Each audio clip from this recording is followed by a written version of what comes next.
A family can be made up in many different ways.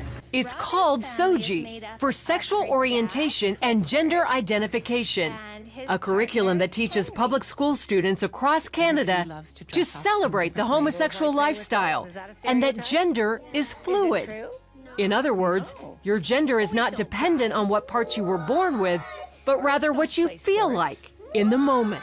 There's people that are boys, there's people that are girls. There are people whose gender might be a little bit of both or might even be neither. Lessons include books about transgender children, such as 10,000 Dresses, and songs like the Rainbow Song. Gender won't decide the choices we make. Some boys like dressing up, some girls like catching snakes. The SOGI curriculum started in British Columbia in 2016 and is quickly spreading throughout Canada. I just thought, who decided that this was okay to teach our children? Author and inspirational speaker Laura Lynn Tyler Thompson is a leading voice against the SOGI curriculum. And we are seeing the results of that now, because some kids are reacting very emotionally and saying, and they're in fear. Will I suddenly struggle with feeling like a different gender inside of my body? Carrie Simpson of Culture Guard, another leading opponent, calls the curriculum nothing short of child abuse. All those beautiful qualities that make young girls, beautiful girls and women, are being basically vilified. The things that make our boys boys are being, taken from them. So things of equating young men to being strong protectors is something that's now evil. But Morgan Auger, a transsexual and supporter, claims it's about acceptance, not indoctrination.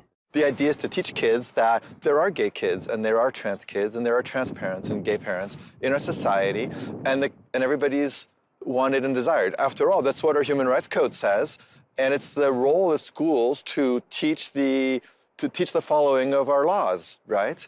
Simpson disagrees, saying she sees SOGI's real goal as altering our culture from a heteronormative society into one where anything goes, no boundaries, no values, no morals. It's a hedonistic cult, basically, what they're implying. Another blaring example, drag queen story time.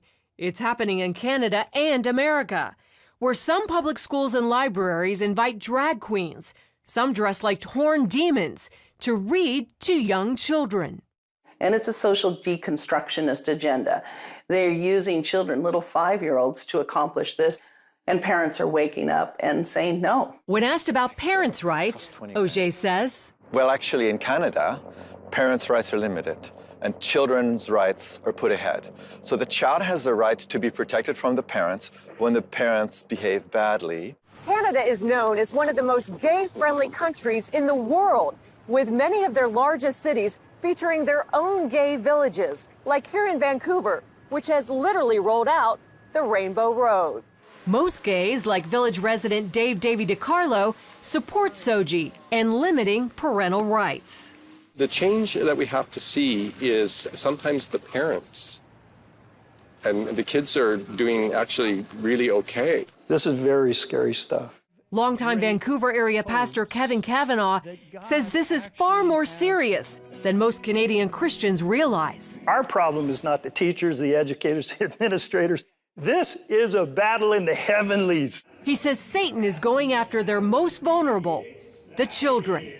And the little girl came home in tears because the teacher had told her, since she was playing with some toys in the class that were deemed to be masculine in nature, that she was likely a boy in a girl's body. The mother went to the school the very next day, and instead of having any sort of tolerance or support or understanding, she was actually called names. She was told that she was a homophobe, that she was a bigot. With that in mind, Tyler Thompson, Simpson, and Pastor Kevin are spreading their message across social media and in town hall meetings.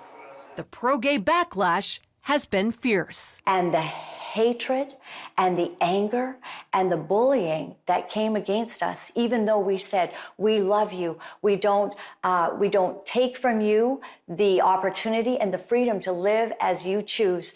We love you, but we do not agree with you. Pastor Kevin believes Canadian Christians are in a 2 Chronicles 20 moment. The word was this battle is not yours, Jehoshaphat. This battle is the Lord's. And the church is beginning to prepare for what it takes to fight for our kids. The battle between an aggressive homosexual agenda and the faith community here in Canada is far from over. But many Christian leaders say it may be the issue that causes a once sleeping church to rise up and be heard. Wendy Griffith, CBN News, Vancouver.